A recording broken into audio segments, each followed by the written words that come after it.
ones as well when you look down the schedule.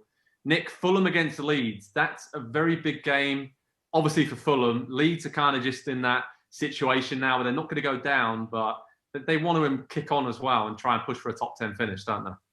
They do. And the one thing that I fear if I'm Fulham is that this Leeds team doesn't seem to think about the occasion at all. And that's to their benefit as well as a problem for them. It doesn't matter if they're playing Man City early in the year in a downpour, they're ready for that point.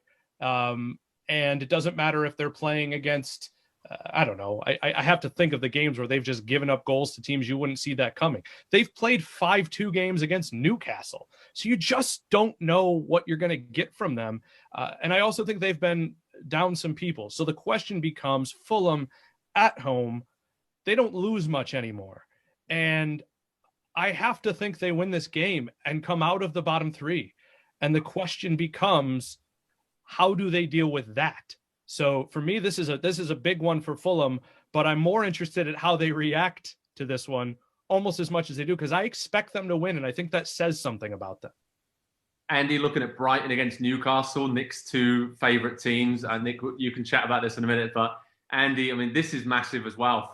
We look at the table at the bottom there. This is as big of a 6-pointer probably as we're going to get, because Brighton and Newcastle hovering just above Fulham. They occupy the final relegation spot. This is massive. Do you see a favourite here? Is it Brighton, the way they're playing and the big win they got against Southampton last time out? There are no favorites when we're talking about these teams. I don't care if they're playing each other. They're all underdogs.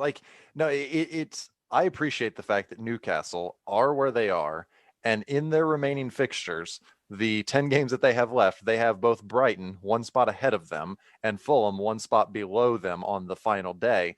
Get used to this, Nick. The rest of this season is going to be not only Newcastle scraping for their lives, but doing it in games where they can do themselves really a double favor. They're two strategically timed victories away from walking away from the relegation zone like it's no big deal whatsoever. Like, that's how tight it is down there. Every team down there in that situation is.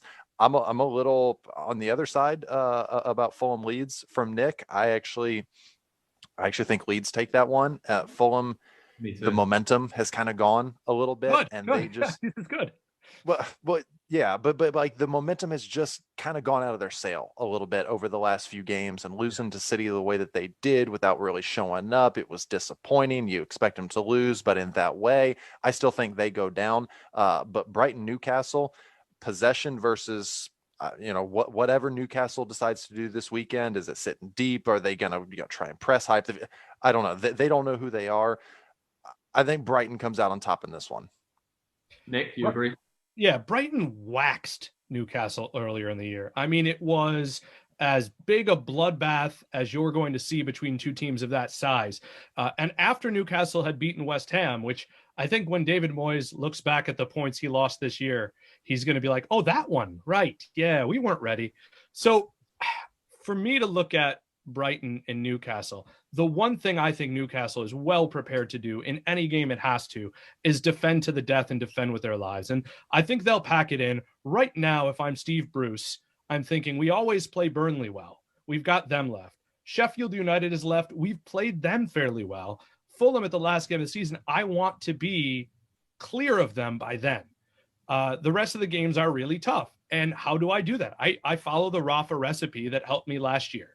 And I stay tight back. I get Jacob Murphy on one side. I get Matt Ritchie on the other if he's not, fighting me physically before the game. And I bomb forward, because here's the thing about this week and why they'll lose. Where are they going to score? Callum Wilson's still out.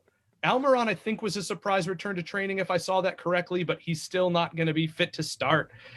Basically, you're hoping that Big John, Joe Shelby, fires a long ball to Andy Carroll or Dwight Gale. This is the week that John Joe's shot goes in from 35. Right, this is the week. It. What year is this, Nick? This could have been like 10 years ago. They are a championship undefeated team. That's what they have. If this team goes down, St. Max is going to leave. And maybe John, maybe Lascelles, maybe Dubravka, but Karen Clark, Dwight Gale, Andy Carroll, 20-goal seasons, and they go back up undefeated. But they need a new boss. They need a new boss. There you go. Villa Tottenham is another big game this weekend. Jack Grealish might be back fit for Villa. That'll obviously be a massive boost. We've seen how much they've missed him in recent weeks. Tottenham, North London derby aside, they have been much better in recent weeks. And this seems to me like a game that sets up pretty well for Spurs in terms of, Bale, if he plays. Obviously, Son's injury status is a little bit up in the air after he came off against Arsenal. But this seems to me like a game set up for Harry Kane to grab a hat-trick and just, Andy, keep Spurs' top 4 hopes just about there or thereabouts. And talking about top 4 hopes, West Ham, Arsenal, the Hammers, looks like, as we thought, they might run out of steam a little bit. Still had a great season. They're still in the conversation for qualifying for the Europa League. And Arsenal, I mean, after that win against Tottenham in the North London derby, do they have momentum? I mean, it's difficult to say with them. I think Spurs and Arsenal now are just all in on the Europa League, trying to win that competition. Maybe we'll have a North London derby in the final of that competition, and that would be something to look forward to. But yeah, that's another big London derby, right, Andy? West Ham, Arsenal. That's quite a good clash of styles, but I can easily see that being 0-0 at the same time. Yeah, I'm with you on the latter there. And wouldn't it be, and this is not a dig, but wouldn't it be so Arsenal to beat Spurs so comprehensively over the weekend and then just lay an egg against West Ham on the weekend and completely give it back? Like, Spurs and Arsenal are one Spurs loss away from finding each other in the table once again. Like, they need each other so badly, because what's the point of one without the other? They do nothing on their own. They only exist to rival one another, to rile the other one up. And it's perfect that they're going to be battling for 9th to finish the season. I couldn't think of a better way for the season to end than Spurs and Arsenal final day, down to the final minutes of the final game, checking the scores elsewhere to see, are we in 9th or are we in 10th now? There you go. Heartwarming story from North London. I couldn't think of a better way to finish the episode this week, lads. So all that's left for me to say is head over to Pro Soccer Talk for the latest team news, stream links, previews, everything else you need for the Premier League action this weekend.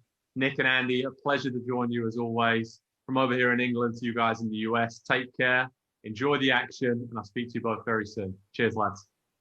Hi there, I'm Rebecca Lowe. Make sure you subscribe to watch highlights all season long and join us at the weekend at 7 a.m. Eastern on NBCSN for Premier League mornings, and sign up for Peacock Premium, where you'll have access to 175 exclusive live games all season long.